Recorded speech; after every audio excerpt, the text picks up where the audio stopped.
বাণিজ্য বাড়াতে বাংলাদেশ ও হাঙ্গেরি একটি জয়েন্ট ট্রেড কমিশন করতে আগ্রহী বলে জানিয়েছেন বাণিজ্যমন্ত্রী টিপু মুনশি। ট্রেড কমিশনের বিষয়ে তারা খুব সিরিয়াস। টিপু মুনশি জানান, তারা বলেছে আগামী সপ্তাহের মধ্যে একটি জয়েন্ট ট্রেডের আইডিয়া প্রপোজাল পাঠাবে। আমরাও বলেছি প্রপোজাল পাঠানোর এক সপ্তাহের মধ্যে আমরাও সিদ্ধান্ত নেব। এছাড়া food processing industry, water management এবং ফার্মাসিউটিক্যাল খাতে বিনিয়োগও দেশটি আগ্রহ প্রকাশ করেছে। বৃহস্পতিবার সচিবালয়ের নিজ দপ্তরে হাঙ্গেরির পররাষ্ট্রমন্ত্রীর নেতৃত্বে 3 সদস্যের প্রতিনিধি দলের বৈঠক শেষে এইসব কথা জানান বাণিজ্যমন্ত্রী টিপু মুনশি।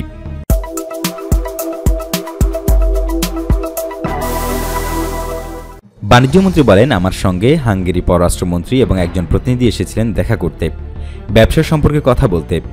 1972 সালের জানুয়ারিতে বাংলাদেশকে স্বীকৃতি দেওয়ার ক্ষেত্রে হাঙ্গেরি অন্যতম।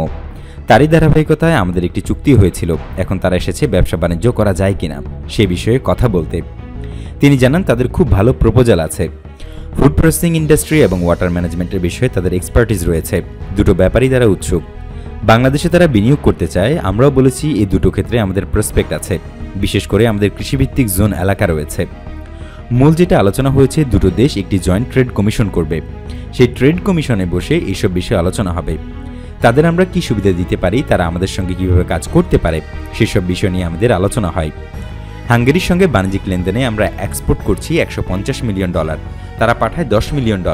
তবে এই বছর কিছুটা বেশি হয়েছে, কিন্তু সামনে কিছু স্কোপ রয়েছে আমাদের জন্য। যেহেতু তাদের অনেক নদী আছে, তাই তাদের ওয়াটার ম্যানেজমেন্টও ভালো, এমনটাই জানান বাণিজ্যমন্ত্রী। তিনি জানান, তৃতীয় একটি সেক্টর তারা মেনশন করেছে, তা হলো ফার্মাসিউটিক্যালস। আমরা বলেছি ট্রেড কমিশনে আমরা ফর্মালি আলোচনা করব। তারা এই ব্যাপারে খুবই সিরিয়াস। আগামী সপ্তাহের মধ্যে তারা একটি জয়েন্ট ট্রেডের বিষয়ে আইডিয়া প্রপোজাল পাঠাবে। তারা প্রপোজাল পাঠানোর এক সপ্তাহের মধ্যে আমরা সিদ্ধান্ত নিয়ে তাদের জানাবো।